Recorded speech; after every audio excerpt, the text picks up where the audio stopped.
Good morning, boys and girls. So, just a brief review. This week we are doing compare and contrast.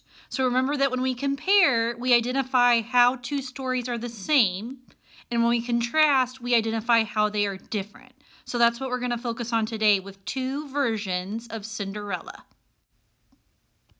So, like I said, we're going to read two versions of Cinderella today. You're going to watch some videos. The first one is just the traditional story of Cinderella. And the other story that you're going to listen to is Prince Cinder.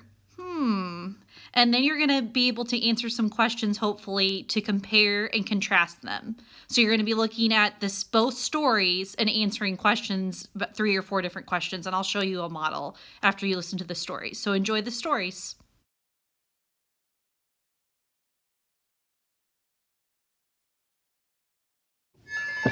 Cinderella.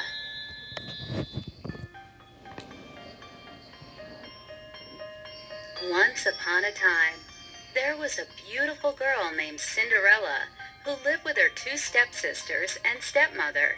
Cinderella's stepmother was extremely jealous of her beauty and made her do the hardest and most dreadful work in the house.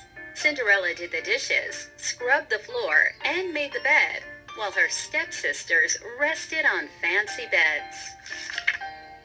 Now, it so happened that the prince decided to give a ball, inviting all the young ladies to attend. Cinderella's stepmother and stepsisters were delighted. They sent for the greatest designers in the kingdom to ensure that they looked their best. Cinderella offered to help them get ready for the ball. She always gave them the best advice.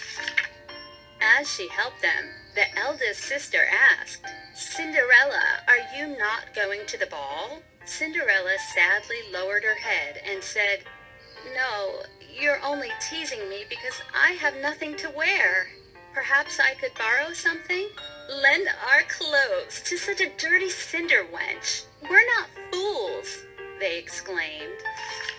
When the big day finally came, Cinderella accompanied her stepmother and stepsisters to the court and couldn't help but burst into tears as she watched them enter the ball. As she wept, Cinderella's fairy godmother appeared. "Cinderella, why are you crying? You wish to attend the ball, is that not so?" she asked. "Yes," cried Cinderella. The fairy godmother smiled and said, "Well, run into the garden and bring me a pumpkin." Cinderella immediately went to get the pumpkin. When she brought it, her godmother struck the pumpkin with her wand, instantly turning it into a coach. Next, she had Cinderella find some mice, and the godmother tapped them with her wand, turning them into 6 horses and a coachman. "Do you still think you're not able to attend the ball?" asked her godmother. "Yes, but should I go in these rags?" cried Cinderella. Godmother only touched her, and her rags turned into a white dress. To top it off, the godmother gave Cinderella a pair of glass slippers. "The spell only lasts until midnight, so promise you'll leave the ball before then," warned the godmother. Cinderella promised to return before midnight, thanked her again, and drove off to the ball.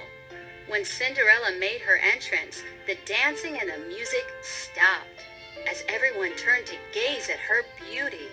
No one recognized her. She was a complete mystery. The prince rushed up to greet her, led her to the most honorable seat by his side, and later took her out for a dance. Cinderella even made time to approach her stepsisters, who didn't recognize her. Cinderella was enjoying herself so much that she completely forgot the time. When the clock struck midnight, Cinderella was shocked and fled immediately, leaving one of her glass slippers behind in her haste. The prince ran to follow her, but only managed to pick up the glass slipper. Cinderella managed to get home before her 2 stepsisters stumbled into her room. "You stayed really late," cried Cinderella. "If you had been there, you would have seen the most beautiful princess," exclaimed the eldest sister. "She was so nice to us and had the undivided attention of the prince." "The prince would give anything to know who she was," said the youngest. A few days later, The prince declared that he would marry the woman whose foot fit in the slipper. His soldiers began to try the slipper on all the princesses and duchesses in the court, but it was all in vain. Days later, it was brought to the two sisters, who tried with all their might to make the slipper fit. Cinderella, who saw this, politely asked to try it. When Cinderella's foot slid perfectly into the slipper, her sisters were astonished. Suddenly, the fairy appeared and waved her magic wand. In a flash, Cinderella appeared in a splendid dress, shining with youth and beauty. Cinderella was escorted to the prince, dressed as beautiful as she was at the ball. So a few days later, Cinderella married the prince. The end.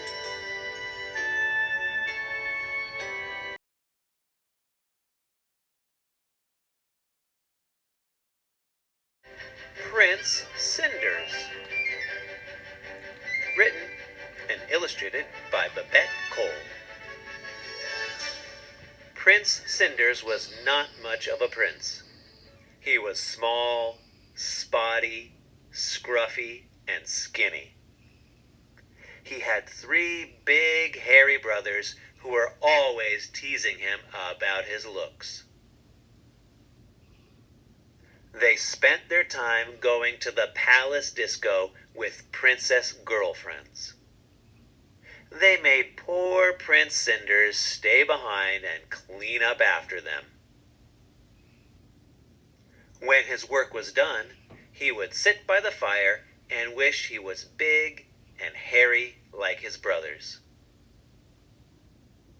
One Saturday night when he was washing the socks, a dirty fairy fell down the chimney. "All your wishes shall be granted," cried the fairy. "Ziz, ziz, boom, tick-tack-taw, this empty can shall be a car. Biff, bang, bong, bo, bo, bo, to the disco you shall go." "That can't be right," said the fairy. "Toe of rat and eye of newt, your rags will turn into a suit." "Drat," thought the fairy. "I didn't mean a swimsuit." "Your greatest wish I'll grant to you, you shall be big and hairy too." Prince Cinders got big and hairy all right. "Rats," said the fairy. "Wrong again. But I'm sure it all wears off at midnight." Prince Cinders didn't know he was a big hairy monkey, because that's the kind of spell it was. He thought he looked pretty good. So off he went to the disco. The car was too small to drive, but he made the best of it. But when he arrived at the Rockin' Royal Bash, he was too big to fit through the door.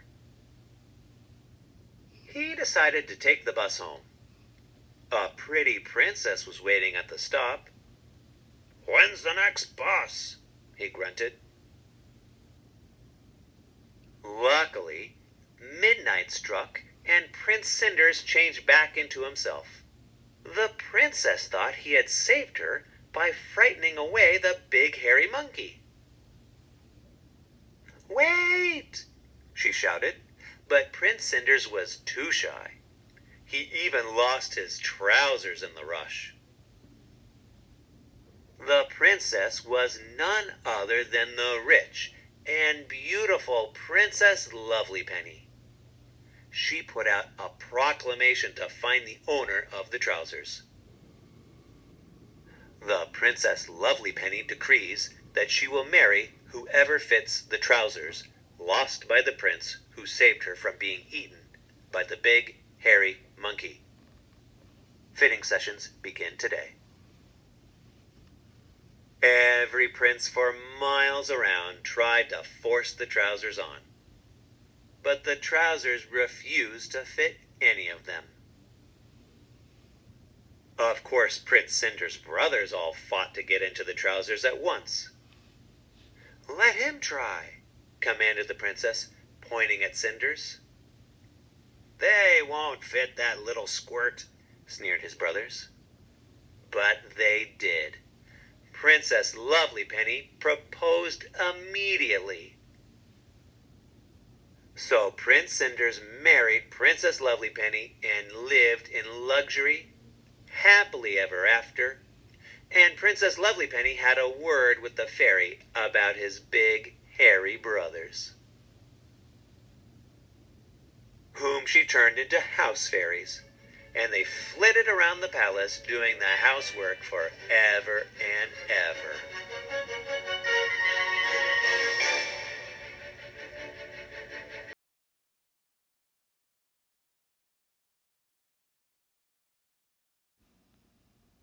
So, boys and girls, this is the activity that you're going to be doing in Showbie today. And I wanted to show you how I wanted this done so that you would know going into it when you get into Showbie. So I did the first one for you. So as you can see on the top that there's 4 questions. And then in the first column, you see Cinderella. So all those questions that you're going to answer has to do with the story for Cinderella. In the second column, you see Prince Cinder. So that's the questions that you're going to answer regarding to Prince Cinder. So I did an example with the first one. So does the main character have any mean family members? Well, in Cinderella, she has 2 stepsisters and 1 stepmother. But in Prince Cinder, he has 3 brothers and no stepmother, right? If you listen to the story, you should know how to answer the questions for Cinderella and then how to answer the questions for Prince Cinder, because that's going to help us on Friday with our compare and contrast activity.